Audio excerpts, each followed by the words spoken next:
Hello everyone, welcome back to my channel. I'm Kim. Tonight's video is going to feature how to make a Minnesota hot dish. So for many years I've lived in Wisconsin, so you might hear me call it a casserole because that's how I refer to it now.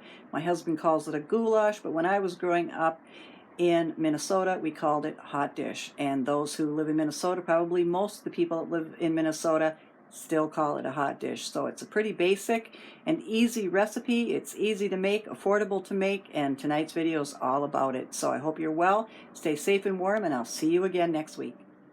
Having grown up in Minnesota, here is the start to every old-fashioned Minnesota hot dish. Ground beef, usually in a fry pan, but I'd prefer mine in a saucepan so it doesn't splatter all over. That's the beginning, and then I will be adding some tomato paste. My mom would add just about anything, a can of soup or something like that, a can of vegetable soup or depending on the type of casserole, there could be a cream soup in there. I like just tomato paste. I don't eat casseroles. I haven't had a casserole and refuse to eat casseroles since I left home. When I was growing up, my mom was a pretty bland cook, I would say, but cooked nonetheless, and growing up on a farm in Minnesota. So I preferred junk food once I got out on my own, and that I was a junk food junkie, so I was whatever I could afford: macaroni and cheese, can of soup, order of french fries at McDonald's. I've been around long enough to remember in a bigger city from here the first McDonald's being put into the big city. So and I was gravitated towards that kind of food, or bar food, so I like bar pizzas and onion rings and stuff like that. So I didn't eat healthy in my youth or in my young adult or even mid-adult years. And I'm making up for that here in my 50s and 60s. Long story short, or short story long, my husband absolutely loves casseroles. Grew up on them. They didn't call them casseroles. I think maybe he probably called them goulash or something like that. Or casseroles. We called them hot dish in Minnesota. He grew up on them and still loves them to this day, so I'm going to make them just a simple and basic Minnesota hot dish. And then I drain the grease off, and then I add the tomato paste. Okay, there we are with the tomato paste. And would any hot dish be complete without mixed vegetables? At least that's what my husband's requesting, and I do remember either my mom added these via a can of soup, like vegetable soup, or she had a can or bag of mixed vegetables. So we're going to drain this off and add it to the ground beef.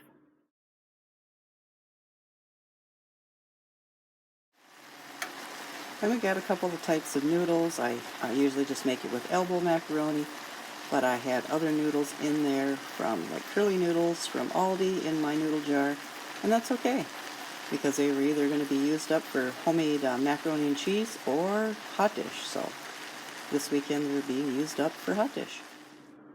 Okay, a couple of pats of butter and a little bit more tomato paste, some salt and pepper. Obviously you can add garlic to this, or diced onions and stuff. I didn't do that. I'm actually cooking on third shift. I'm not working tonight, but I'm not tired, and that often happens. So I'm cooking in the middle of the night, and I don't want to start frying up onions and wake my husband. He won't smell this cooking, but he would definitely smell cooking onions. So we're going to go without that for this hot dish. But yeah, my mom always had some onions that had been browned a little bit. We didn't use garlic when I was growing up, so I'm not sure how prevalent that was in farm country. I mean, when I was growing up, we went to a mercantile for groceries, so they might have had some sort of dried herbs in a barrel or something like that. And believe it or not, yep, I'm talking about like those old-fashioned mercantiles. I was almost a senior in high school before we got a grocery store in town, so it just wasn't that prevalent in the cooking in the little town that I grew up in the 60s and 70s. So yeah, I think this, I've added salt and pepper, and if he wants to add, we do have garlic. We can add that when he's awake, and that I can just put some garlic in a saucepan and run that through here. That's perfectly fine. But what we're going to do now is put it in a casserole dish. It's fitting that the casserole dish I'm going to put it in is what we got for a wedding gift 30 years ago. So yeah, this I think it's, what is Corel? This lasts a long time. We have a smaller one. Pretty sure I got this. Most of our wedding gifts came from our coworkers. So I had some like pink or cranberry colored Corelle, and the lids cracked on those years ago, but this one, yeah, held up. So this is going to be put in it, and fitting for a Minnesota hot dish. Usually potato chips were crumbled over the top, and then it was thrown in the oven just to have like a crunchy, kind of savory taste to the top of the casserole. But I don't have any plain potato chips, so I'm just going to put a little bit of a Ritz cracker, finely ground, on top, and then throw it in the oven for probably 20-25 minutes. I have a chicken roasting in there for the chicken wraps, and then it's Bob's your uncle. The Minnesota hot dish is done.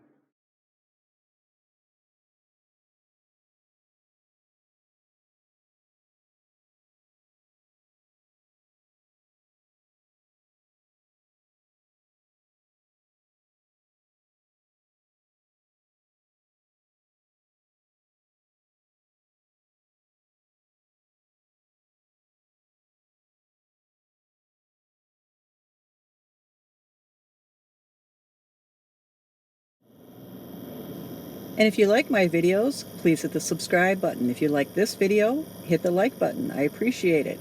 It helps me in YouTube's algorithm. So I'll see you back here again next week.